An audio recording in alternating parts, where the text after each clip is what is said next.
নমস্কার বন্ধুরা, আজ আমি আবারও চলে এসেছি আপনাদের সামনে আবারও একটি রেসিপি নিয়ে। এটা ঠিক রেসিপি বলবো না, এখন আমরা কি খাচ্ছি সেটাই আমি আপনাদের সামনে শেয়ার করছি, কারণ এখন তো আমি সেভাবে রান্না করতে পারছি না। তো চলুন দেখি আমাদের দৈনন্দিন খাবার। ভিজিয়ে রেখেছিলাম সারা রাত, এটা ভালো করে ধুয়ে নিয়েছি। আমি জল বসিয়ে দিয়েছি, এবার মটরগুলো আমি দিয়ে দেব। এটা আমরা সকালে খাবো। কাঁচা লঙ্কা আর দিয়ে দিলাম ছোট্ট ছোট্ট, দেখুন এরকম ছোট ছোট সাইজের 4টে আলু দিয়ে দেবো, পরিমাণ মতন নুন। এবার আমি ঢাকনাটা লাগিয়ে দেব। এখানে আমি শসা কুচিয়ে নিয়েছি আর ধনেপাতাও কুচিয়ে নিয়েছি, এটা আমি মেশাবো। মটরগুলো আমার সেদ্ধ হয়ে গেছে, এটা আমি নামিয়ে নেব। দেখি মটরটা সেদ্ধ হয়েছে কিনা, এটা খুলে নেব। এখানে আমি টমেটো, আলু আর মটর সেদ্ধ বসিয়েছি। মটরগুলো আমার সেদ্ধ হয়ে গেছে, এখানে আলু আছে, আলুগুলো আমি ভেঙে নেব, তাহলে একটু মাখো মাখো হবে। খুব ভাঙবো না, জাস্ট একটু ভেঙে নেব। মটরটাও একটু তাহলে ঘন হবে।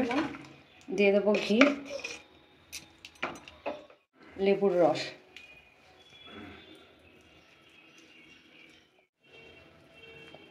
এটা মিশিয়ে নেব।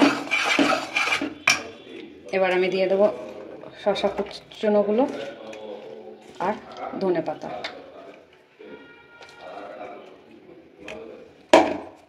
এটাও মিশিয়ে নেব।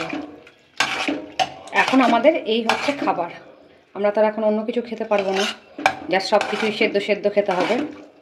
এটা ঠান্ডা হলে কিন্তু এই যে গ্রেভিটা আছে এটা একটু ঠান্ডা হলে এটা শুকিয়ে যাবে। কিন্তু টমেটো দিয়েছিলাম, আপনাদের দেখানো হয়নি যে লাল লালগুলো টমেটো। আমি প্রেশার বন্ধ করে দিয়েছিলাম, তারপরে মনে পড়েছিল, তারপর প্রেশার খুলে আমি দিয়েছি। তো আপনারা টমেটো অবশ্যই একটা বড় দেখে টমেটো দিয়ে দেবেন। ছোট ছেলের জন্য তুলে নিলাম। এই হলো আমাদের খাবার, এই করেই আমরা খাবো। সকালে মটর সেদ্ধ খেয়েছি আর এখন আমি ডাল করব। তো আমি এখানে কেটে নিয়েছি পেঁপে, কপি, ক্যাপসিকাম, টমেটো আর গাজর। আর এখানে রয়েছে 5-6টা কাঁচা লঙ্কা চেরা, আর রয়েছে মুগ ডাল। কিছু মশলা লাগবে, তো এখানে আমি নিয়ে নিয়েছি এক টুকরো, দেখুন জায়ফল নিয়ে নিয়েছি এক টুকরো, জয়িত্রী নিয়ে নিয়েছি, একটা তেজপাতা নিয়েছি, কিছু গোলমরিচ নিয়েছি, 2টো লবঙ্গ আর দারচিনি। এগুলো আমায় ড্রাই রোস্ট করে নিতে হবে। তো এগুলো আমি কড়াইয়ের মধ্যে দিয়ে দিলাম। তেজপাতাটা একটু ছিঁড়ে দেবো, তেজপাতাটা ছিঁড়ে দিলাম। এটা এর মধ্যে দিয়ে দিলাম 1 চামচ ধনে, এটাও আমি ভেজে নেব। আমার মশলাটাও ভাজা হয়ে গেছে, আমি গ্যাসটা অফ করে দিলাম। কুটে নেব। তো এখানে একটা হামাল দিস্তা আমি নিয়ে নিয়েছি, এর মধ্যে সব দিয়ে দিলাম, কুটে নেব। এদিকে আমি গ্যাসের উপরে জল বসিয়ে দিয়েছি, জলটা আমার গরমও হয়ে গেছে। এর মধ্যে আমি এবার দিয়ে দেবো ডাল। আমি দিয়ে দেবো, জলটা ফুটলে পরেই ডালটা দিতে হবে। ডালটা আমার ভাজাই রয়েছিল, ফুটতে লেগে গেছে।